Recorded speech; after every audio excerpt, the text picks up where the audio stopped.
everyone, and welcome to another brand new spoiler review here from the Geek Buddies. Hey! We're back at it again with another Disney Plus show. This one connected to Lucasfilm, connected to Star Wars. The Book of Boba Fett, Episode 1, dropped a couple of days ago. And look, the three of us, we know Star Wars and we know all about Star Wars, but there is someone on this show who is coming on to be our guest for the next few episodes of this series, or the whole run of the series here. She is a co-host of the Jedi Way. She's the co-host of Force Toast Pod and one of our favorite people to have on the show here, the great Laura Kelly. How are you, Laura? I'm amazing. Thank you so much for having me back, you guys. I'm excited to talk about this new show.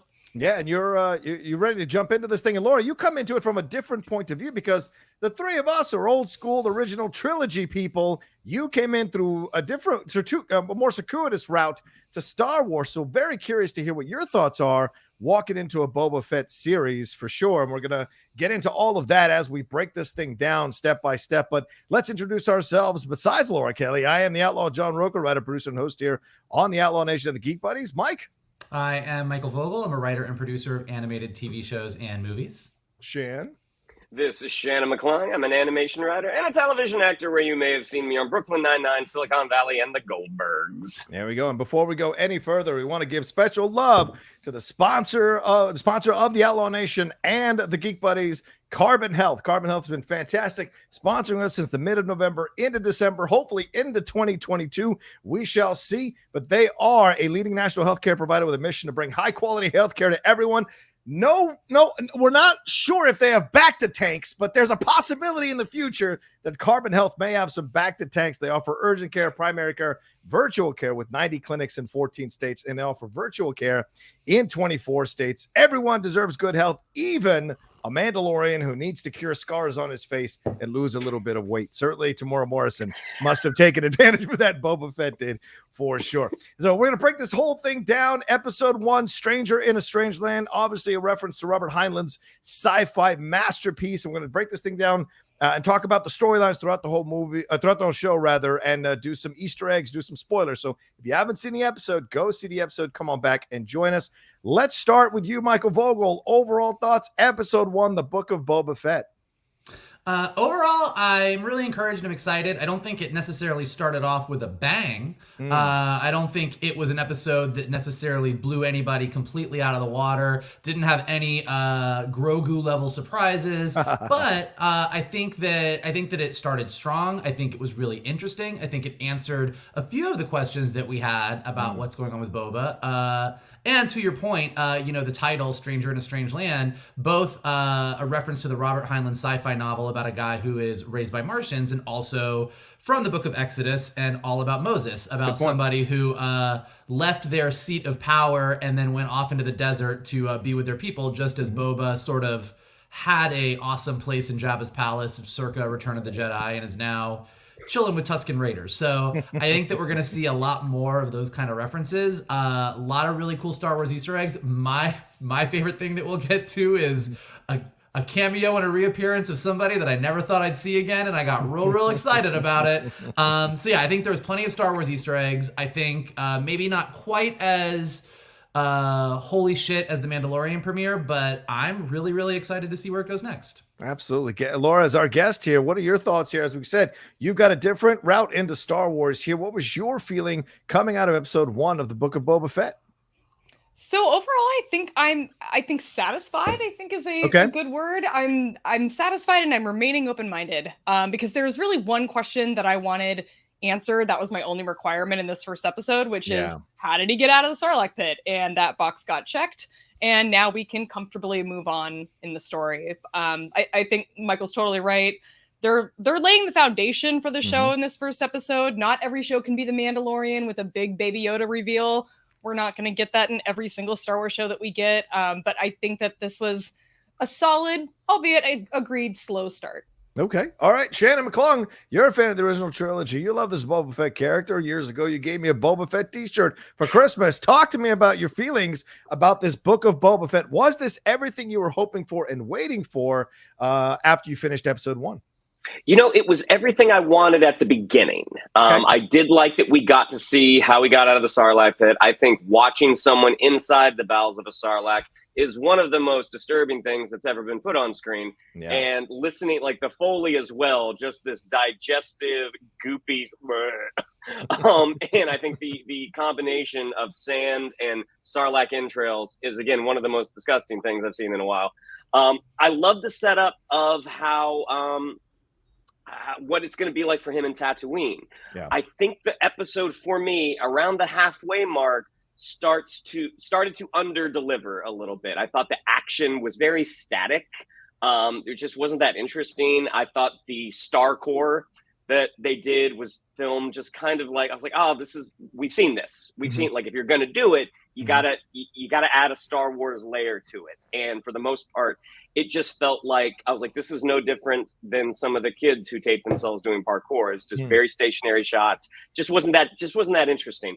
Okay. What I did do after the episode is I went back and watched Boba Fett's first appearance in The Mandalorian, and watching how he appears there compared to where he ends up with the Tuskens. I was like, okay, that's really interesting. It was just that stuff in the center that didn't really get me. And also that creature that sort of resembled a Thark from John Carter.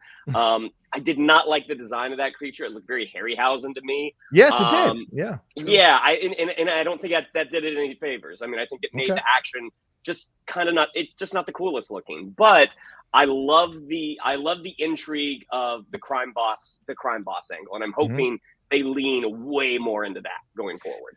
Yeah, I have to say I'm more in Mike's camp out of everybody else who's just spoken here. I really enjoyed the hell out of this thing. I had so much fun with it. This is the kind of Star Wars story, for lack of a better term, that I was looking for when they announced the Star Wars story movies. This whole idea of making it street level, making it a little more dirty, making it a little more of it's less about going in space. No one's lighting up a lightsaber. There's no need to do any of that stuff. There's more of the dialogue heavy kind of approach, even though there's about 9 minutes and 20 seconds before an English word is spoken. The dialogue, whether verbal or nonverbal, I really enjoyed that. Getting to know more about the Tusken Raider culture, that was pretty awesome. Or Tusken culture, I'm just going to say that. The Tusken culture was pretty cool. The Jawa all of a sudden becoming the villains of the Star Wars universe, low-key villains.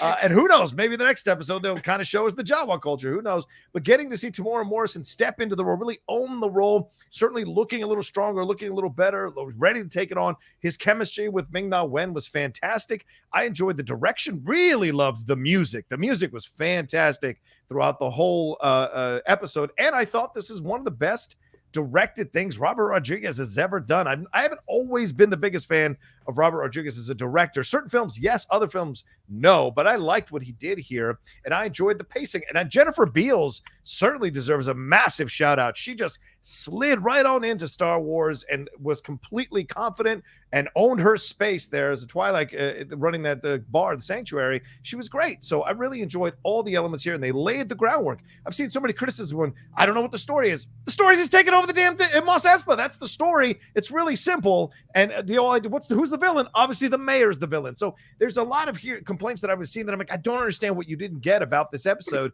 that was laid out pretty clearly throughout the first 36 minutes. I think that's how long this episode was throughout. So we'll see. But as we break it all down, we'll discuss it for sure. This is our last final warning before we jump into our last spoiler rather before we jump into breaking this thing down. Let's start first with the Sarlacc pit. As Laura mentioned, this was the question she wanted to have answered, but she wasn't the only one. I think all of us have been waiting decades to find out if Boba Fett actually got out of this Sarlacc pit. We'd seen stuff in Legends, and I think there's a little bit of elements of that in this, in what we saw here in this live action interpretation of him escaping the Sarlacc pit. This is officially canon now. So Michael, he got out. He used a stormtrooper who'd been there for God knows how long, used his oxygen tube, punched a hole through the stomach wall or whatever you want to call it of the Sarlacc pit, lit the flamethrower on his arm, and then got and crawled out through the sand and covered in the juice of the Sarlacc. For me, this felt symbolic, like a rebirth of Boba Fett, like him being reborn out of another womb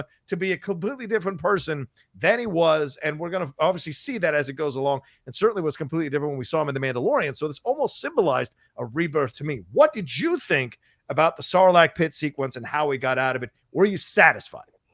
Yeah, I think Jon Favreau did a smart thing in that he didn't, we didn't need 15 minutes of sarlacc pit action. Like, it's like, we want to know how he got out, and they gave us a really simple answer. I mean, we know how tough Mandalorian armor is. We see him in there. 13-year-old, 10-year-old me was super thrilled to see the inside of a sarlacc pit. Like, I just thought it was cool. I think what we saw him do, heating everything up, punching a hole through that stomach pit, and getting out of there is good. And I think, it sort of also explains partially why. I mean, he kind of goes through the worst skincare regimen that you've ever seen in any movie in this half hour. But it does start by starting to get digested and then superheating the stomach, and I'm assuming your armor as well, to get your ass out of there. So I thought it was like a really cool, but really like quick and efficient sequence. Okay. You know what I mean? Like, it was like, you got us in, you gave us the answer, he crawled out, we were like, kind of Laura nailed it. It's like, okay, asked, answered, now we're ready to move on. Yeah. Laura, what did you think about it going to you here? Did it answer your question? And did you like, I mean, we saw the Jawa come in and take his uniform. We saw the Tuskens, which we'll get to in just a second, kind of drag him back to their camp. What did you think overall about how he got out? There was no mind melding here, no extra stuff that was done. He just kind of punched his way through and got out of the situation. Yeah, I got to address the inside of the sarlacc pit, though, first. Do you guys remember the movie Sphere? Sure. Dustin Hoffman? Oh, yeah. That gave me like major Sphere vibes in there. And it also made me wonder, I'm like, do you wonder what the inside of that stormtrooper looks like? Like, I want to see what he looks like. It would totally be like something straight out of Sphere. It would just be gross. Oh, yeah. But that's what it gave me. Yeah. And like the thick globs of like fluid dropping. Oh my God. It was gross, but also in like a really just fun Star Wars grotesque, way, which is just all we need in Star Wars. But I like how quick they were. I think efficient is the perfect term for it, to get in and out of there and move us forward in the story. But I got to give a shout out to Kamino too. That was really fun to get to see like the one little shot, because it was a different angle, I think, than we'd seen before, as well as Geonosis. Those were fun little flashbacks too. For sure. And him grabbing that helmet out of an Attack of the Clones. Shannon, efficiency, did you like it, or were you kind of a little bit bummed out about it, wanting a little, what did you want the 15 minutes that Michael was saying he didn't want? Did you want to spend more time inside the Sarlacc pit? Did you want to see any mind melding? Did you want to see him navigating this whole situation? And how much time do you think has passed while he was in there before he got out? I mean, I definitely didn't want any mind melding. I thought like a warrior punching his way out of a situation makes total sense to me. I did like the brief glimpses of Kamino. I mean, I wouldn't have gone 15 minutes, but I would have maybe split the difference. Okay. I would have liked to have seen more of young Boba, but Daniel Logan is not a kid anymore, and we don't necessarily get that. And this is kind of the gross part of me. I was like, I really wanted to see some melted stormtrooper armor. Like, I have no doubt that that guy is liquefied inside. I'm like, I wish like it for not being able to hold up against a blaster, it does remarkably well against sarlacc digestive fluid. Yeah. But and again, the comic side of my brain, as Boba Fett gets out, I really wanted him to take a shot at the sarlacc pit. I thought that would have been really, really funny. Like, oh, son of a bitch, fuck you. I thought that would have been hilarious. And also, I think this is the first time we've gotten to see a Jawa get physical using the butt of his blaster rifle to pop Boba in the face. But I also, the back to tank, I mean, this is what they did in Back to the Future Part 2 so well, is like, you don't want to have your guy in makeup the whole time. So it's just kind of like, hey, he's in the back to tank. That's going to heal him. That's going to get him back to normal, that he doesn't have to be in prosthetics all that time. Yeah. Mike, it was a hyperbaric back to tank chamber. That's what that was. What did you think of this? I mean, listen, I love the back to tank. It was a great, I think Shannon is right that like the back to tank does serve a very specific purpose in that we can have Temeura Morrison not looking like the Thing from the Fantastic Four for most of the show. True. But I think also it gets right away from a story standpoint. We understand, and we didn't really get this in Mandalorian season 2. Like, he's not great. Yeah. He is weak. Like, we love Boba Fett, but as much as he's going to have challenges navigating the underworld and the ins and outs of the rules, he's also not at full strength right now. And nobody really knows that except for Fennec Shand. And so I think that's going to be an interesting story thing as well. To your other question about how long he's been in there, I don't think he's been in there that long, because the Jawas showing up, we see the crashed sail barge next to the Sarlacc pit. Right.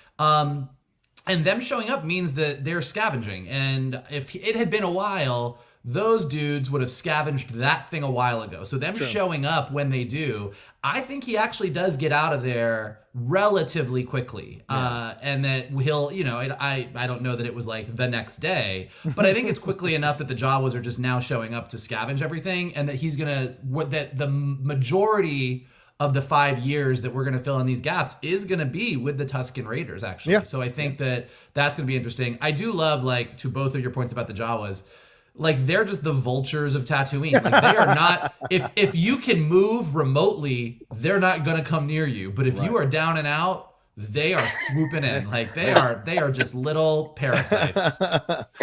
Yeah, we'll get to that in the Tusken Raiders here next. Yeah, for sure. And yeah, so as Michael mentioned, Laura mentioned, I mean, the Jawa come in, they take the armor from Boba, they strip him clean. I've seen this happen before. And then the Tusken Raiders come in, they basically leave him for dead. Then the Tusken Raiders come in, they see him there, they use some sort of worm liquid to bring him somewhat back to life, and then they attach him to the back of a bantha. By the way, the banthas are my favorite animals in Star Wars. So it was great to see them highlighted again, the Tuskens riding them, but seeing Boba being, kind of walked back, tied up to them with the rope, it was very reminiscent of The Good, the Bad, and the Ugly. And I was really surprised by that.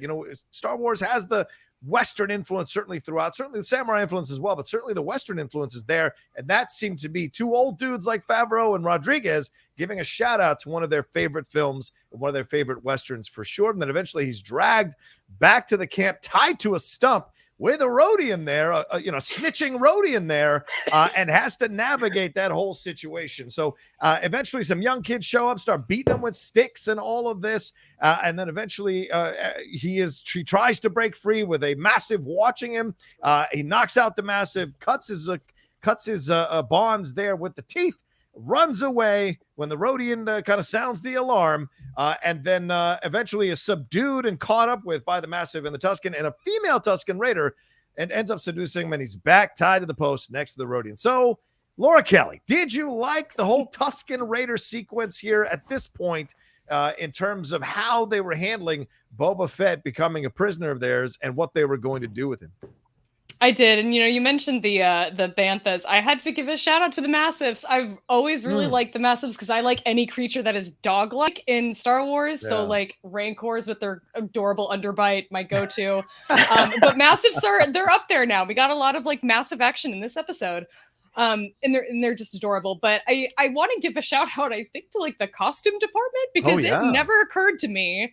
And maybe it occurred to people who had the action figure. It never occurred to me that Boba Fett is wearing like a onesie under all of that armor. So I was a little bit surprised once they stripped everything away, and I'm like, that was a bold choice to go with the Jake from State Farm, but all over khaki. It was an interesting choice, but it was fun. The Tusken Raiders, I'm looking forward to seeing more about this culture. Getting to see like a child and the chief, and maybe like a slight differentiation between like the men and the women in this culture. Like I'm excited to just dive in a little bit deeper here. I think that's going to be a fun part of this season. Yeah, sure. Shannon, what did you think about this first section of the Tusken Raiders kind of getting to this whole sequence of Boba Fett ending up back on the tied to the tree stump and is snitching Rodian there? I mean, the squirting carrot that they used to bring Boba again, that was just gross. But I'm like, this is, the alien world. Makes sense. It was a gorgeous shot of the line of banthas, and also they were traveling single file to hide their numbers, which I was like, oh, that's really smart. I mean, because, calling back to the original movie. Looking at the Tuskens in this, they're dressed a lot differently than the Tuskens that we've met in the past. I mean, the ones that I feel they look a little more ragged, whereas these guys, there's almost a a regality to them, like with the darker clothes, and it's like, oh, do you put on the rags to go out? But when you're kind of at the homestead, is that when you kind of, you wear what you would prefer to be wearing, which I thought was really, really cool. And the snitching Rodian, they just don't look trustworthy. I mean, maybe it's because you can't see the whites of their eyes. It's just all pupil. Wow. And to Laura's point about the Boba Fett white onesie, sometimes, like, I haven't seen this in a very long time, but back when the Disney parks first got the Star Wars characters, Boba Fett would show up for Star Wars weekends, and they wouldn't always do the distressing that the movies would do. So you would see like the cool green armor and this bright white piece of cloth underneath. That was always a little like, you ain't Boba Fett. You sit on a throne of lies. Yeah. Smell the beer and cheese. But watching the duel, I thought was great. Watching the duel between, like, you see that the Tuskens are very formidable warriors. Absolutely. Michael, what struck you about this whole Tusken Raider sequence up to this point when he's tied back to the stump? I mean, kind of echoing what everybody else said, I think, Mandalorian kind of started this thing where we saw that the Tusken Raiders actually did have a culture. I mean, I think in A New Hope and then getting into the prequels, the Tusken Raiders were just like those dudes that lived out in the desert and were an issue. And with Mandalorian, we started to see that they had their own ways of doing things. And I think we're just going to kind of double down on that here. I thought it was interesting. I don't know if it's budgetary or if there's actually a in-world reason. If being that it's Star Wars, someone's going to come up with an in-world reason. But in episode 2, when Anakin went to save his mom and like wiped out a village of Tusken Raiders, they kind of lived in huts, and these guys live in tents and seem more nomadic. I don't know if that is any reason other than they were like, we don't want to build the huts, or if maybe after Anakin killed a bunch of them, they were like, yeah, let's just stay on the road. Could go either way on that. What I'm really curious about, I mean, obviously we're going to see more of the Tusken Raiders and Boba and this kind of relationship, but the Boba that we are seeing now in this show when we get to present time is very stuck on, I'm going to do this out of respect. I'm not going to do this out of fear. He has a clear code that he's going by that I don't know 100% that lines up with the bounty hunter that we know from Empire Strikes Back, or even what we know of younger Boba's life from Clone Wars. Like, he doesn't, like, at no point in those, and Laura can correct me if I'm wrong, because I think she probably knows better than me as far as Clone Wars goes, but young Boba, like, this wasn't necessarily a dude who was learning a code other than hanging out with a bunch of bounty hunters and doing some badass bounty hunter shit. And he clearly has such a code here. And even in the way that we see the Tusken Raiders unfold throughout this episode, it seems that they have a code. So I'm really curious if some of what Boba is bringing to his I'm going to take over the underworld now in present day is going to be really more influenced by his time with the Tusken Raiders than maybe we thought it was going to be going into this. Yeah, it's funny what happens when you dive into a culture rather than looking at it from a distance. And, I was talking to someone, I was doing another review of this for the Hollywood Critics Association, and Maggie Lovett was on there. She writes for Collider, and she talked about it. She hosts a Star Wars show as well. And she mentioned how the Tuskens are essentially one of the indigenous people of the planet of Tatooine. So having these people come down, take it over, and then vilify them is very reminiscent to what we've seen to Native Americans in this country, or indigenous people all around the world in their respective countries when colonizers come in. So from a distance, you can see them as criminals and evil and whatever. But once you actually dive into the culture and understand the culture and what they're trying to save and the things they're doing so they can save their culture, then you start to have a whole different perspective for sure. And I think that came through really clearly here by the end of the Tusken Raiders sequence. I was on board with them 100%. Yeah. And I think, Mike, you make an excellent point. They may be the one, because a lot of people are complaining they turned Boba Fett into this. And it's like, let the story play out. We're going to get multiple flashbacks. And yes, he's different from the bounty hunter that he was when we met him. And through the experience with the Tusken Raiders and whatever he's going to go through, I imagine there is where you're going to see his influence into why he's changed so much. And again, I go back to him coming out of the sarlacc pit. That's a rebirth covered in essentially the embryonic fluid. That's a rebirth to a symbolism to a new Boba Fett. Sorry, Shannon, what were you going to say? No, I was going to say that's really interesting, because one of the things, and I feel like this, I mean, for me, this may have been a mistake when Fett offered to cut the Rodian's binds. Like, I feel like the old Fett wouldn't have done that. Like the Rodian would have maybe put his hands out, like, come on, cut my binds, man. And when he says no, that's when the Rodian should have snitched. That's just something that kind of bummed me story-wise. I thought that was unusual for someone who, you know, is kind of a self-servant. He was like the Gimp in Pulp Fiction. Look, man, I'm trying to get out of here. Why are you yelling for the guys to come back and put you back in the leather? Anyway, all right, let's move on to the second half here. He ends up getting taken by the young kid who had been beating him before. He kind of disarms him, and the kid kind of takes him and the Rodian out to go essentially moisture farming for them, and they go digging through these things. He bitches out the Rodian. The Rodian kind of responds back saying, you know, I just did what I did, and we don't understand what he's saying, but Boba's interpreting it here. And then we're getting the tone. You're getting the tone, exactly. And while the young kid it's massive is just relaxing in the sun, the Rodian uncovers, as Shannon said, this Harryhausen six-limbed creature that ends up pretty much subduing or knocking out almost everybody until Boba takes his chains, runs up its spine, and chokes it out. This leads to the next shot being the kid walking back to the camp with the head of this creature, and Boba essentially giving the kid credit as the kid is bragging that he did it when we know he didn't do it.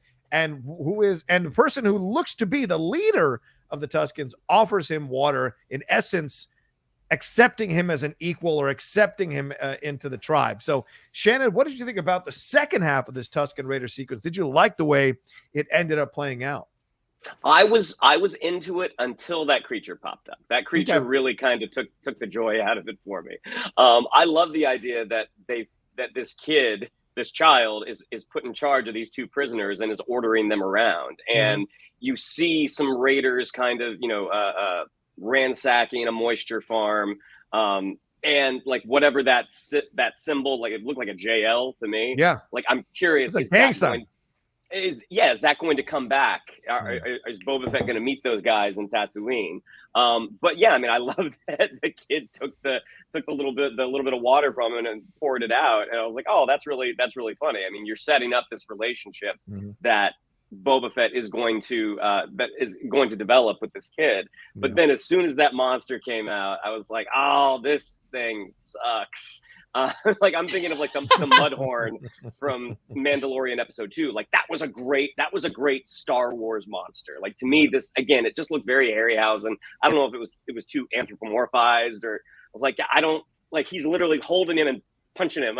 Like, that's just kind of silly. It even though like the thing is clearly very strong. I mean, it killed the Rodian quite quickly. I just would have liked to have seen a different creature. I think a different creature would have helped that sequence for me. Fair enough. Mike, what did you think of this sequence? And do you have issues with the creature as well? And did you catch, I mean, this feels very much like we've seen, like maybe in films like 300, and we've read about in other cultures where, you know, the young person is sent out to, in essence, hunt and show their manhood to be able to survive. So this young kid, this young Tusken, essentially being handed these two prisoners to go and see what he can do and if he can bring them back and get moisture for them. What did you think about this whole sequence all the way to the end? Well, first of all, I don't like how Shannon uses Harryhausen like it's some kind of insult. So you get that's fair. You could get Ray Harryhausen's name out of your dirty ass mouth, sir. Oh, that's what I think. Ouch! Here we go. But I don't know that the young Tusken Raider was going on any kind of like sort of journey of manhood. I think that much like if you've been to Burning Man, you go on ice runs. I think this was a water run. I think this is part of the chores of the Tusken Raiders. Oh, maybe. You need water to survive. Okay. And I think him going out there to do his chores and being like, hey, I'm going to chill in the sand. You two do my chores is a very kid thing to do. Sure. Yeah, I thought the Raiders were interesting. I'm pretty sure that the symbol, I didn't go back and check this, but I mean, I'm assuming that they are probably the same Raiders that Cobb Vanth is dealing with roughly at the same time. Since we know that Cobb Vanth pretty soon is going to be getting that Boba Fett armor from the Jawas. So I think that they may be the same Raiders that kind of like, if timeline-wise, very shortly after this takes place, we know that Cobb Vanth is at a small cantina in his little area, and we see the Death Star get destroyed, and we see these Raiders come in. So kind of thought they were the same guys. Thought the whole searching for moisture pods was interesting. I think that I don't understand the ecosystem of Tatooine. I don't understand what goes on in this sand, but holy shit, the creatures that are hiding underneath. I don't disagree with Shannon that I don't think that this creature is going to like go in any top 10 list of coolest Star Wars aliens ever. But I do think that the Harryhausen similarity was intentional. I mean, yes. It very much to me read as we're going to go ahead and do a Harryhausen homage right here. Right. So like, and, you know, I think that that's a 50-50 thing. I think if you are someone of a certain age who knows who Ray Harryhausen was and has watched some of those old stop motion things, you look at that monster and you're like, hey, that's a cool nod. The same way as the nods to the spaghetti western are in there. Yep. I think if you're a younger kid, you may have more of Shannon's opinion and be like, well, that's not, I don't necessarily want to buy that action figure.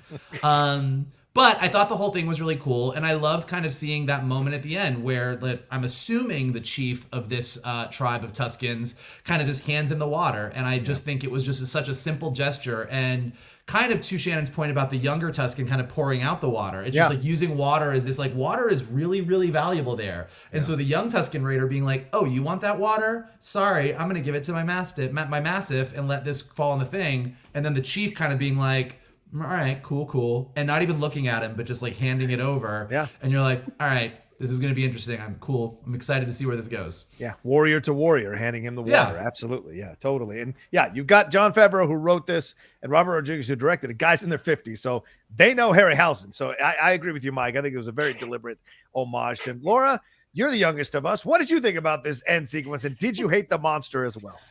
Okay, so I didn't hate the monster because like my favorite show when I was growing up was like Xena Warrior Princess, and there were lots of like monsters on the show that looked like that. Yes, it looked like straight out of like something out of Greek mythology, so it worked for me. I didn't mind it. I thought it looked great. But I thought it was an interesting choice because my first thought when we kind of saw like the scales was like, oh, it's going to be another crate dragon. Yeah. But we already saw that, so I'm kind of glad that they went in a different direction and we're not getting a repeat monster. In this whole sequence though, one of the things that stuck out to me was sort of the amount of like heart that we were seeing from Boba Fett, and maybe this was a complaint that a lot of people were having, but the fact that like the owner of this moisture farm was like getting beaten by these raiders and Boba has to like look away, and in the earlier sequence when he has to like, I mean, at one point he's like, he knocks out that Mastiff, but then he's like petting it, and I'm like, what was that about? I mean, there's little tiny moments that I just think are really funny, in kind of give a lot more to the character, I think, in this one episode than we got in like all of the other Boba Fett content that we've had. And we did get a decent amount in the Clone Wars, and I was kind of indifferent to all of it. So this gave me more of like a character that was interesting to me. Especially the little like moments of humor where he looks up at the Mastiff and he's like, no hard feelings, mate. I loved that little line, and the whole sequence just worked for me. I love how they just pepper in these little bits of humor in this show every now and then, and I think it worked really well. Yeah, I agree with you.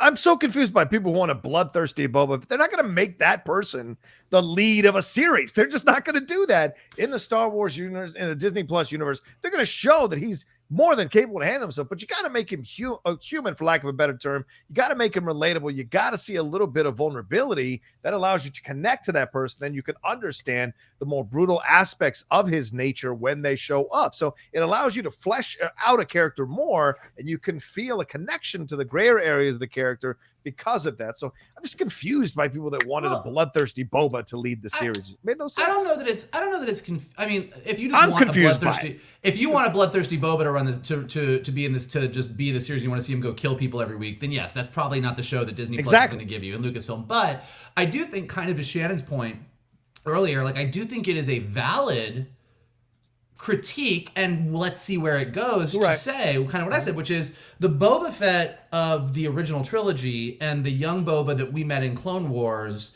did, to Laura's point, did not exhibit a whole lot of empathy to anybody or anything.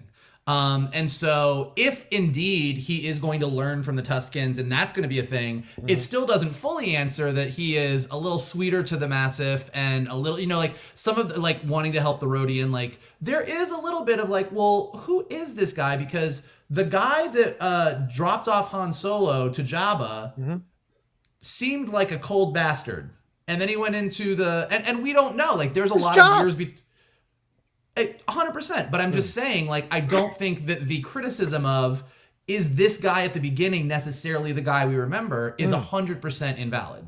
No, I never said it was invalid. I'm just confused by it because you know who is making this series, you know who this character is, and there's no way they were going to go that direction with him in that way. And yes, you say I don't know if he's doing his job. His job is to be hired to go get these guys and turn them in. He didn't play with Han Solo and torture him and light him on fire for a little while. Like, he didn't do any of the cruel stuff. We didn't see him as a young kid playing with animals and stripping their skin off. Like, you didn't see any of that. So he can have a connection with the animals more. That's just fleshing the character out a little bit more. So I don't know why people were upset about that, but to push back on that there, and in support of you, John, I mean, the character that we have seen, he might be cold, but he's not bloodthirsty. Right. Yeah. If you're a successful bounty hunter and you disintegrate one person, you're going to have the reputation of disintegrating people, which is why Vader says no disintegrations. Ultimately, it is his job. Like, he is a bounty hunter. He introduces Fennec as master assassin.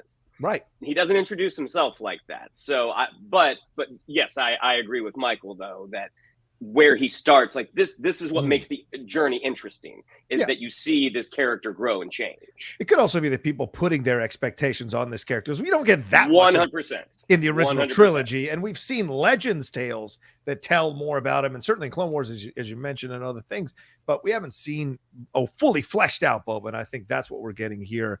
So very interesting to explore it. And speaking of Fennec Shand, let's move on to that next section here in our show here. This relationship between Fennec Shand and Boba Fett, certainly Ming-Na Wen coming back here to reprise the role, and great chemistry rekindled between the both of them.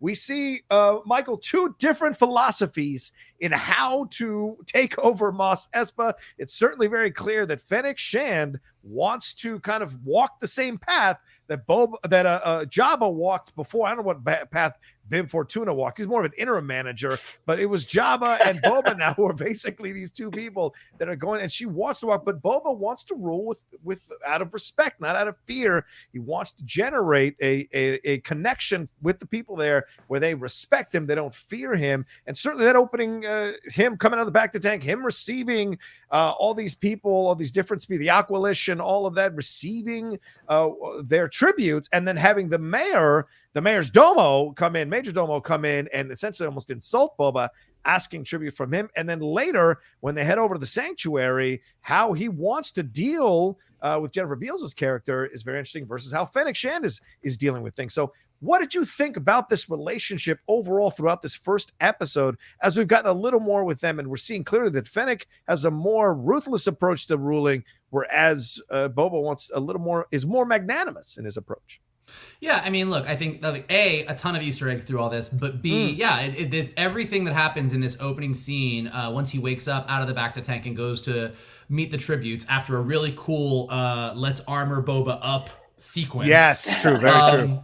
Which was awesome. Yeah, it all kind of, to your point, is there to underscore the fact that Boba's doing this really differently. And like Bib Fortuna, not just interim manager. I mean, Bib Fortuna was running things for about 5 years, more or less. So he's been doing it a while. And I do think when you look at how the Twi'lek Majordomo or Jennifer Beals at Sanctuary, I think Bib Fortuna as a Twi'lek really understood how to sort of grease the wheels of everything in a way that Boba does not. So I think we're going to get a little bit more of all of that.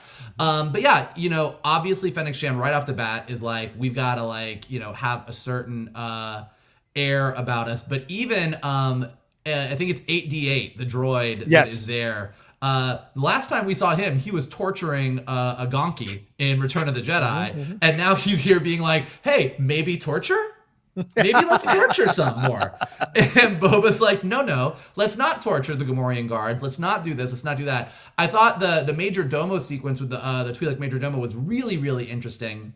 Just because this idea that even the mayor of Mos Espa is like, no, you pay me. Like, you're seeing right off the bat that Boba's trying to do things with an air of like respect and let's do things with a way of honor.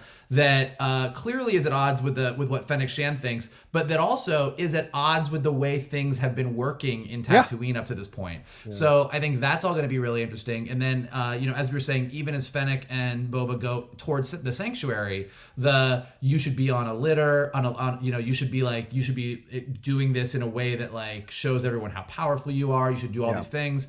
And the fact that he didn't do any of that is really interesting. And then once we get into the sanctuary, we'll get there in a minute. Yeah, we'll definitely get there for sure. And I just want to clarify something, because I thought this too, Michael, that it was 8D8, but I'm seeing a number of people, and certainly in the IMDb listing, the droid's named UK2B. That's the name of the droid. So it's a version of 8D8. So I don't know if that's just another part of it or if it's renamed or whatever. But of course, Matt Berry doing the voice for those of you who are What We Do in the Shadows fans. No truth to the rumor that Jackie Daytona may show up as a droid. We shall see. But I love the fact that we're getting this kind of droid here to do this, and I love that we're getting some political intrigue, Laura. I like this idea of political intrigue. I like this idea of like people offering tributes. We saw the Wookiee pelt there from the Trandoshan who's holding the Wookiee pelt. Reminded me a lot of what we saw in Bad Batch with Sid having that Wookiee pelt. Clearly there's a long history of issues between the Trandoshans and the Wookiees there, but then eventually him being called as daimyo, which is in essence a feudal lord in Japan, and by the Trandoshan, and then having the Major Domo come in, which is also a Japanese reference, to kind of insult him, so to speak, and leading to what I imagine was the delegation, that warning of those soldiers or guards or whatever they are showing up to attack him. That's an interesting amount of political intrigue going on, and throw in the relationship between both of them with two different philosophies. What did you think about this whole intro to their relationship and how they're navigating these political moments? I'm really enjoying this sort of push and pull that we're getting with Fennec and with Boba. This was a relationship I was sort of skeptical about from the very beginning, because I feel like she's like indebted to him because he saved her. And so I'm kind of like, yeah, but does she have like the free will to leave if she wants to? Is that like, so I'm a little bit not clear on where they stand with that. And I'm kind of hoping we dig into it a little bit more. But if we don't, I'm still really enjoying just the back and forth between them, because they have amazing chemistry and amazing banter. It's really fun to watch. In terms of the political intrigue in this show, John, I feel like they crawled right into your brain and wrote this show based on what you wanted. Like I'm fairly certain this show was made for you. So I'm looking forward to actually hearing more about your thoughts on as the series goes on. The Wookiee pelt was surprising. I forgot that there was like a whole thing between like the Trandoshans and the Wookiees. That was just alarming to see. Doc Strassi is the name of that Trandoshan character, voiced by Robert Rodriguez, I believe. Yes. So he's making voice cameos here now and then, I think, in this show. I think he also appeared in the trailer as the mayor, so we'll see if he's actually voicing the mayor in the show. Okay. Overall though, well, let me ask you real quick, Laura, before you go forward. You mentioned the mayor. Do you think they're going the same path with the Mandalorian, that the mayor's going to be like Moff Gideon? Like, we don't see him or her until the last episode or second to last episode. Do you think that's possible? No, and the only reason I don't think so is because we saw him in the trailer. So, and I think they had said that, like everything that you saw in the trailer is from like the very beginning of this series. Right. You're right. And a lot of it we did see in this first episode, but that the mayor character was sort of one of the few things that they left out. So I imagine that's going to be coming up here soon. Okay. Did you want to finish the rest of your points? Oh, sorry, Mike. Yeah. No, I was going to add really quickly on that point. Like, I don't think the mayor of Mos Espa is a big bad. I think the mayor of Mos Espa is a cog in a wheel. Like, if we're going to be doing the criminal underworld post-Jedi, I mean, I don't know that we're going full crime syndicates, Crimson Dawn or anything, but I think that whoever the mayor is getting his power from, like, there is an underworld, and with Jabba out of it, there might be a vacuum that Boba's trying to fill, but there's going to be a lot of bigger power players that I think we're going to have some cool surprises down the road of who he's going to have to run into. Certainly, Crimson Dawn has been rumored to be a possibility showing up at some version here in this series. We shall see. Laura, did you want to finish your points? Any more points you want to make? Just one other point I wanted to say. I think in the captions it identified 88 as 88. So I don't know. Weird. I wonder if maybe the other droid that you were reading, was that maybe the protocol droid in the cantina? I'm not sure. I'm looking at IMDb. IMDb right now okay. lists him as UK2B, and I've looked on 3 different articles here from Decider Weird. and from Screen Rant calling him UK2B. So I don't know. But yeah. He looks like he likes to torture people to me. That's for Just saying. Shannon, what did you think about? I mean, you love to see these dialogue-heavy scenes. Talk to me about what you thought about the back and forth between these two and the 2 different philosophies kind of slamming into each other about how to rule Mos Espa. What did you feel about it? I mean, at this point, Fennec is right. She's like, if you want to come in and project power, like you have to do what they're used to. Otherwise, they don't understand what you're doing. The fact that you're showing up on your own 2 feet, while honorable, they don't understand that's an honorable thing. They think like, oh, you're not strong enough to be carried by servants. So let's not respect this guy. I love the fact that Fennec is basically like his consigliere. Yeah. That he's not really listening to at this point. The comment that he says when the Trandoshan comes in and he says, "This is strange. I used to work for him." And Fennec says, "How do you think it is for him?" Like really, really funny. And even the Trandoshan line, like even when a Trandoshan compliments you, it sounds like a threat. Like I love that. Like I want to see more of that organized crime stuff. I mean, that's the stuff that's really fun. Yeah. As they were walking outside, I'm pretty sure that we saw 3 Boston Dynamics robot dogs. Yes. Oh, we sure did. Yeah. Which I was just like, that is hilarious. I love the fact that they're using that. But yeah, I mean, it's going to be interesting going forward if Fennec is an ally, if she is with him all the way, or if she sees an opening, like, you know what, he's not playing by the rules, I will. Yeah. Yeah, she does say when he says to keep when the major domo leaves and Boba says to her, keep an eye on that one, and she's like, I keep an eye on everybody, and I was like, does that include Boba Fett? Oh yeah. Well, and we saw in Bad Batch, she'll make easy alliances, but she'll break them when she needs to. So I got no surprise. I would not be surprised at all if she sees a moment here where she sees Boba not listening to her and takes the reins. And it'll be fascinating. And I can't wait to see the fanboys go crazy about that when a woman takes the reins from Boba Fett. But I anticipate that's going to happen at some point down the road, which is why I love that they're setting up their, as you mentioned, Laura, the push and pull of both of them in their philosophies as they encounter every situation they're encountering here. Mike, you wanted to say one more thing?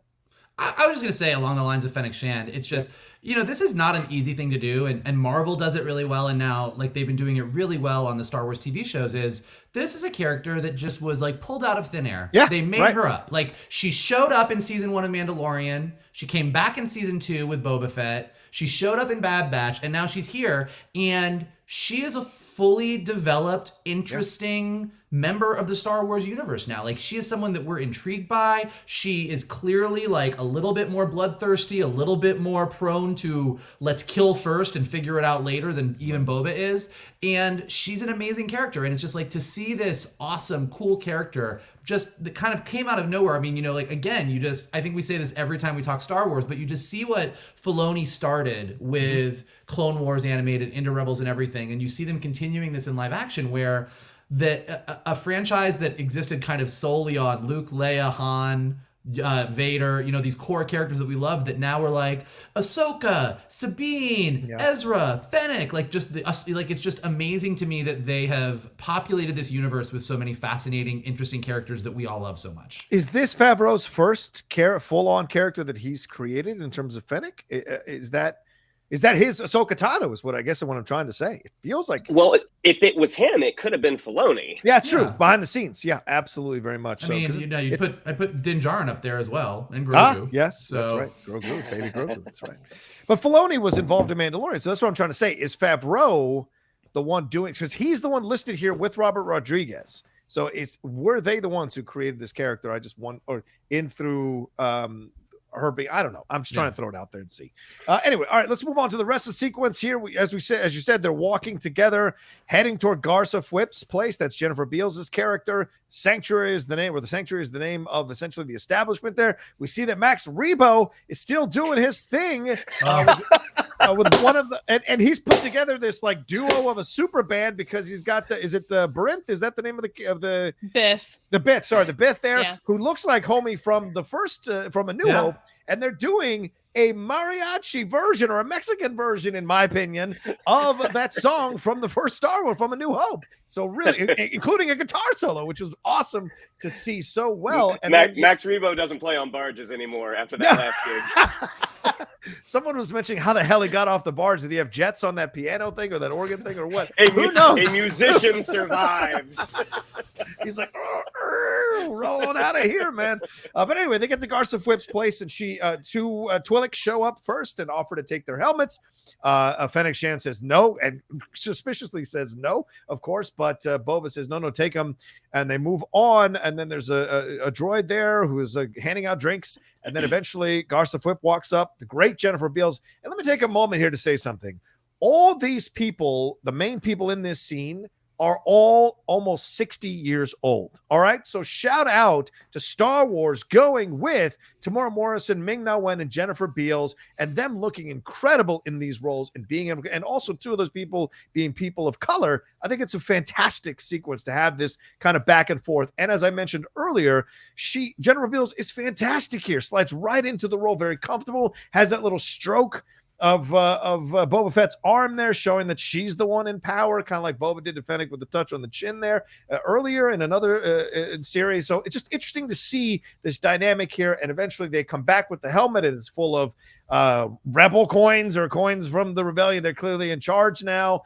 New Republic. Fine. New Republic. And then they walk, and she says, you can come here anytime. This is your establishment. He's essentially telling her, like, I'm the new guy in charge. Let's do this thing. And I didn't get carried. I walk on my own 2 feet. He thinks it's a source of pride. She kind of smirks at it, as Laura mentioned, because there's another way that other people have been doing it. They go out. As they're leaving, they're having this conversation about it, and then all of a sudden they're attacked by these guards who are using shields and these electric batons. They eventually are subdued by the fact that, and we didn't even mention this, that Boba had kind of pardoned these Gamorrean guards during that tribute scene, and they had pledged their loyalty to Boba, and the Gamorrean guards come in at this point when it looks like Boba and Fennec are in some real trouble, and kind of tip the scale the other way, and they eventually get out of the situation. 3 of these guys escape. Boba absolutely vaporizes one of them and then tells Fennec, keep one alive. Fennec eventually kind of jumping over the rooftops, kind of like we saw in Bad Batch. She eventually corners the 2, realizes she only needs one of these guys alive, kicks one over the roof, and then subdues the other one. Then we go back to Boba in the back of the tank with the Gamorrean guards putting him in there. So, Laura, what did you think about this second part of this sequence here? The fight, the action, the back and forth with them, and then eventually Fennec Shand kicking that one guy off the roof and keeping one alive. I want to go back to the cantina because I can do a whole episode up in there where we just go around to the different pockets of people. I mean, we saw like the RX series droid running some sort of gambling game or something in the corner. Everything was just beautiful to look at and so intriguing. And yes, the return of Max Rebo. I think it was, that was always kind of the question mark, right? As like, did he survive the explosion in the desert or no? And I'm happy to see that he's there. And I do think that, Figrin Dan, I think is... who's playing the clue horn up there with them. So that's kind of fun. A little mashup from Return of the Jedi and A New Hope happening in that scene. So I enjoyed it. I mean, I remember, thinking when we were seeing the trailer that this Jennifer Beals character clearly is going to be somebody in the show because the camera just lingers on her in this great way in the trailer. So I'm really intrigued to see where we go with her. As far as the ninjas go, that was ninjas and parkour and on Tatooine was fun to see a little bit though with the first part of that fight sequence. Like some of the fight choreography wasn't quite nailed down, and I don't ever notice that kind of stuff when I watch anything, and the fact that I noticed it here, I'm like, it just needed a couple more rehearsals or something. It just wasn't nailed down yet. But overall I thought it was fun, and I thought it was really funny that he gets to vaporize people, but do as I say and not as I do. Keep one alive, please. Shannon, you've been itching to talk about this fight sequence. So talk to us about what you felt about how the cantina sequence went with Garsa Fwip, Jennifer Beals' character, and then eventually the battle here that ensues with them out in essentially the corner, the main street area, and then out onto the roofs. What did you think about this whole thing? I love how they set it up. Like Mhm. I thought it was set like you have just this obsequious nature of these two Twi'leks. Oh, apologies. Mhm. It's just a lot of fun to watch, and I thought it was interesting with Boba's sort of newfound honor amongst thieves, I guess, Yeah. where Fennec doesn't want to give her helmet over. It's like, no, it's fine. And I'm like, wow, you back in the Mandalorian, like you were really itching to get that armor back. I think you gave away your helmet very easily, which I thought was strange. But then I thought it was cool that it's filled with money, which I honestly don't think he anticipated. Yeah. And I started to wonder, oh, was this by design? Because if you fill his helmet with money, that means he doesn't have his helmet on. And that means he's more vulnerable. So I thought that was all really, really cool. I agree with you, John. Like Jennifer Beals, like that, she's going to be a fun character to watch because you get the sense that she's going to play a pretty big role going forward. The fact that the Major Domo said that, there's going to be another delegation. Yeah. Like obviously these guys coming to rough them up. That's the delegation. But I mean, I agree with Laura. Like it was just a very static scene. It wasn't that interesting to watch. Okay. And I did like that the Gamorreans were the ones who came in and saved them. And it did conclude satisfyingly when Boba's vaporized the one dude. But then getting into that chase sequence was really, again, I said it already, very underwhelming for me. I'm like, there's so many cooler ways that you could have done this. I don't think those guys needed to do the Star Core. I thought would have been cooler if only Fennec was doing it. Like make it, like really illustrate what a badass she is. I mean, yes, she catches up, but it's like, nah, I think you need more. The coolest part was when one of them throws the knife and she does that backflip. Yeah. I was like, that was a great moment. Super, super cool. And you see that she knocks one over. She doesn't need the other guy. And what did they talk about? That's going to, what did she say? Because she didn't, we haven't seen her bring him back to Fett yet. Right. So overall, I think, and we talked about this with Hawkeye, the action in that first episode, very underwhelming. Mm-hmm. And it got progressively better and better and better and better. And so that's my hope here, because if that's the action going forward, I'm like, it's just a little uninspired. And Boba Fett's first appearance in The Mandalorian, Robert Rodriguez directed that, and it was awesome. Right. So the hope is that it will just build and get better and better and better. Yeah, Mike, what are your thoughts on this? What do you think of the cantina scene? And do you also agree with Shannon and Laura here that the action sequence, so the fight sequence, wasn't as exciting as you wanted to see? And certainly they were just subduing them. They weren't necessarily going into a full-on, let's show our skills as fighters. They were just trying to subdue them with those shields that I think are from Phantom Menace, the same kind of technology they used to stop any kind of thing there. So, and then eventually the fight. Did you want to see more of her using her ingenuity and troubleshooting the situation to get out ahead of these two assassins? Yeah, I definitely agree. I think that out of the two scenes here, the scene in Sanctuary is filled with subtext and interesting stuff and Easter eggs and aliens in the background, and like you could just talk about it for hours, and then you're like, yeah, there was a fight.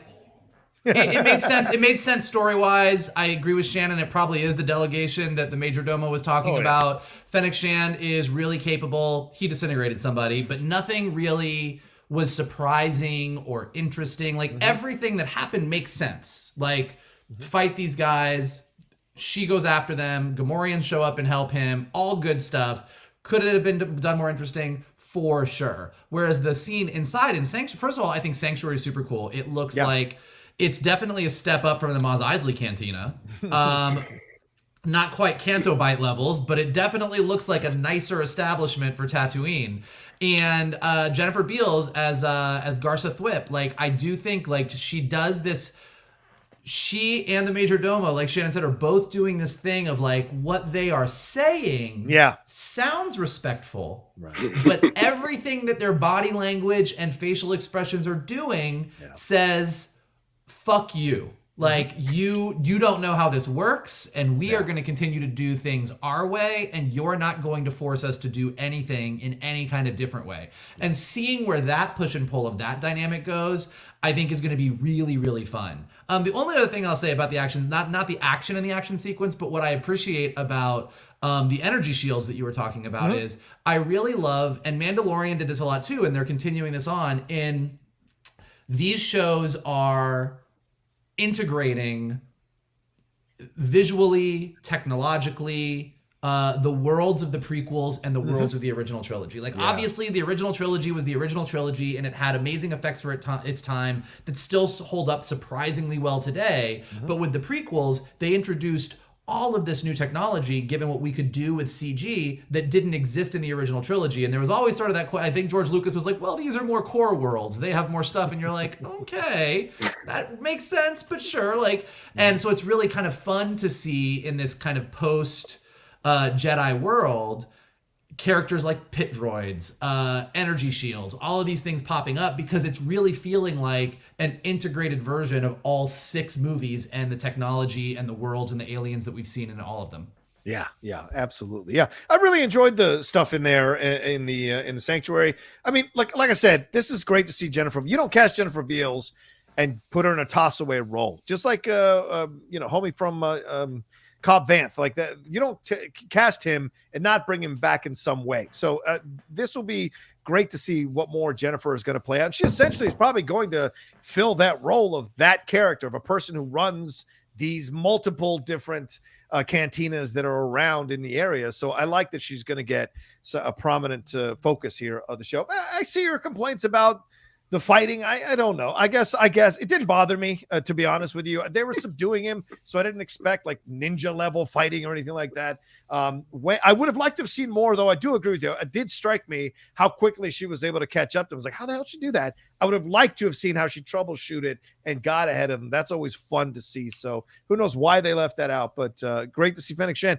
And she takes initiative here, her own initiative, by kicking that guy over the roof. She could have kept them both alive, but you kick the one guy over the roof, maybe to strike the fear into the other guy, but also that's her deciding who lives and who dies. So there's a certain element of that where I think it's going to come into play, obviously, between her and Boba, which I really enjoyed. And shout out to David Pasquesi, who is the Major Domo. I loved him in that sequence. I mean, you know him in Veep. He's Selena's ex-husband. He's so great playing that Veep. So to see him in this role is just, it's just an easy slide. It's not a stretch for him to slide into this role where he's saying one thing but really meaning another. So great to see that element here. So, all right. So let's go around the horn here. Anything else that you all want to kind of highlight or talk about or make sure we stress here before we wrap up this spoiler review? This was a pretty straightforward episode. Laura, let's go to you on this one. Anything you want to make sure we touch on, highlight, or any Easter egg or any favorite scene from the first episode here? I think the only thing I wanted to touch on was that I think we kind of set up in the first episode of The Mandalorian, where the Robert Rodriguez episode of The Mandalorian, where Boba Fett comes back. I think we were kind of setting up this character that we were going to get, and I think that this show may have actually been better served if it had premiered closer to the end of the last episode of season 2 of The Mandalorian. Okay. Just because, these complaints that we're seeing from people that are like, he needs to be like colder, darker, more bloodthirsty. That wasn't what we got at the end of season 2. Like, and they set that up very clearly, and I think people just forgot. So that may have helped. But overall, I'm just gonna stay open-minded with this show. First episode wasn't a slam dunk for me. I enjoyed it. I was satisfied. If I wasn't, a Star Wars fan already and therefore contractually obligated to watch this show, I'm not certain I would stay with it. Whereas, like, when you bring a character like Baby Yoda in, people who aren't even Star Wars fans were watching that show. True. So it's not going to be one of those. Right. And I accept that. And I think it's going to be, I don't think it's going to follow the sort of monster of the week rhythm that The Mandalorian got. It's hard to not compare it to The Mandalorian, but I'm looking forward to the show sort of blazing its own trail here. And I didn't get a ton of that in the first episode, but I anticipate that we'll get more of it as the season goes on. Right on. Shannon, anything you want to highlight or stress or any final thoughts on this episode?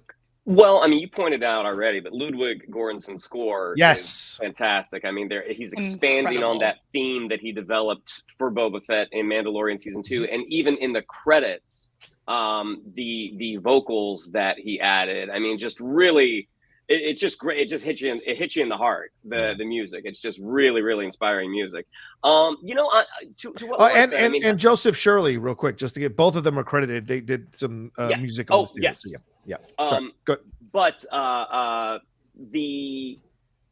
hoping that this series is a lot more serialized than what The Mandalorian was in the first season. How it was sort of like Monster of the Week. Like, you know, we did get to that big arc, but it took a second. And the way that the world is being presented to us now, it's very clear that he's going to be in the back to tank. That's an organic entry into these flashbacks to see how he became who he is, and the story that's being told, like kind of in modern day, where he gets to apply the new person that he is. So I'm hoping that it will be much more serialized, that we will get more of those kind of underworld crime boss vibes.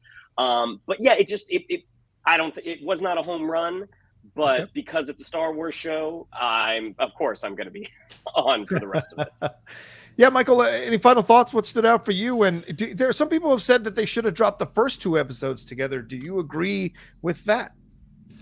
I mean, look, we always want more. Yeah, sure. It's always great to get the first 2 episodes of something to really get a sense of stuff.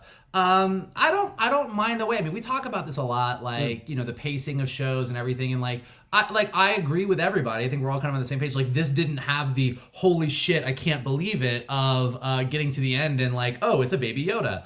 But I think everything that was there was good. Like, there was nothing here that I was like, oh, that doesn't make sense, that's bad. I'm interested. I think, to Shannon's point, it's based on what we saw, I think it absolutely almost has to be more serialized. Like, we ended the first episode with, in the current storyline, Fennec has a guy, they need to ask him questions, and in the Tusken Raiders storyline, he has now got water. They like him now. What's going to happen next? So even in the way that the show ended, it's leaning towards being more serialized. And to Laura's point, I think we're going to see the mayor soon. So I think we're going to kind of dive into more of what we're all sort of seemingly more interested in, which is what are the ins and outs of how crime works? And I think, I think Jennifer Beals, just even in just a little bit that we saw her, I think her perspective is, hey, I worked for Jabba. I worked for Bib Fortuna. I work for you. Yeah. I don't really give a shit. I'm the one who's still here, and I'm gonna keep doing what I'm doing. And I think seeing her, the mayor, whatever, and again, wherever we go, I think that's gonna be the most interesting part of the show. So I agree that I hope they lean into that the most. Yeah, I agree. That's where I want it to go. And Laura mentioned earlier, I think like they climbed up into my head. Yes, absolutely. This struck this checked all the boxes for me. I couldn't have been happier for a first episode to start this process. This is what I've been wanting. Street level Star Wars. I don't need to go into space. I don't need you to fire up a damn lightsaber. Don't force choke anybody. There are real people existing on the ground level, kind of like we saw a little bit clumsily done with the sisters in the Clone Wars, where there are people down here while you're off talking your philosophy and doing all that crap. We're down here trying to survive because of y'all's ideas or philosophy. So I love that they've got that. And I wonder if there are elements of Lucas's underworld stuff in here, if there are scripts that maybe Filoni had access to, maybe George kind of on the side, kind of slid him the 60 scripts and let him look through and see what works for him. I don't know. I would be curious to see if there's some of that. And I saw someone else here, and this is what I like about the Star Wars, the show that kind of gives you a little bit to kind of chew on as a fan. Some people are speculating that the Tusken leader bears a resemblance to Asharat Het, who ends up becoming Darth Krayt. So is that something they're throwing now into the mix here? So I like that there's speculation to come out of the first episode that keeps you going as a Star Wars fan to chew on and see where they go with this. So yeah, I don't need a Baby Yoda. It was nice to get a Mandalorian, but if they had done a Baby Yoda, people would be bitching the series out for trying to repeat the same stuff Mandalorian did. So let it walk its own path. This is what we were promised when these Star Wars stories were pitched. Separate paths, directors coming in to give their voice to Star Wars. And I like that we're getting this voice from Robert Rodriguez as a Latino filmmaker coming in to give a different point of view, a different approach to this Star Wars. I like it. So Mike, you were going to say one thing? No. Go ahead. Okay. When you inhale, I feel like you're going to say something, so I just want to throw that out there. So, but all right, well, that's our spoiler review for Episode 1, Stranger in a Strange Land, from the Book of Boba Fett to Disney Plus and Lucasfilm. Excited to see we got 6 more episodes to go. This is the crew that's going to take you through the next 6 episodes. So we hope you enjoyed this episode as we broke it all down for you. Shannon, what do we have to tell them? Yeah, I'd like to follow us on social media. On Twitter, it's at geek_buddies. On Instagram, at _geek_buddies. If you'd like to follow me on social media and my dirty ass mouth talking about Ray Harryhausen, you can follow me on Twitter at Shannon_McClung. On Instagram, at Shannon the Geek Buddy. I didn't make out with anybody with COVID. If you'd like to follow Mr. Vogel, it is at MK2. If you'd like to follow Mr. Rocha, it is at The Rocha Says. Michael Vogel, what do we have to tell him as well? Well, we can tell everybody that maybe I did make out with somebody who ended up having COVID, but I came out scot-free and I'm negative and good to go. So, who has the amazing immune system? Thank you, Carbon Health. Boom. Yes. Wow. As Johnny and everybody said, look, we're really excited to take you through these next 7 episodes. We're really excited to do all the stuff that we get to do on Geek Buddies, and you don't have to give us a tribute. You just have to do a couple favors for us. You can hit that like button below. You can subscribe to John's Outlaw Nation page. Check out all the amazing content he's got. Leave your comments below. What did you think of this episode? Were you disappointed? Were you excited? Did you like the action? Did you like the Harryhausen alien? Let us know your thoughts. Let us know where you think things are going to go. If you are listening to us on Spotify or Apple Podcasts or wherever podcasts are available, take a second to leave us some stars, leave us some comments. It helps us go up in the rankings. And as always, please go ahead and retweet this video, post it on your socials, and tell everybody to check out the Geek Buddies because we have a good time talking to you, and we hope we can talk to some more buddies soon. Absolutely. Yeah, please don't forget, subscribe down below. As Mike said, we crossed that 20,000 mark, which I'm really proud of. And now let's see how many we can get as we walk into 2022 here. If you're a first-time watcher or listener to what we do here on the Outlaw Nation, and certainly on the Geek Buddies, and of course, with our special guests that we get to bring on who are very kind to take the time, and we are blessed to hear from. And that's one of those guests is the awesome Laura Kelly. Laura, thanks again for joining us today. And please tell everybody who's watching and listening where they can find you.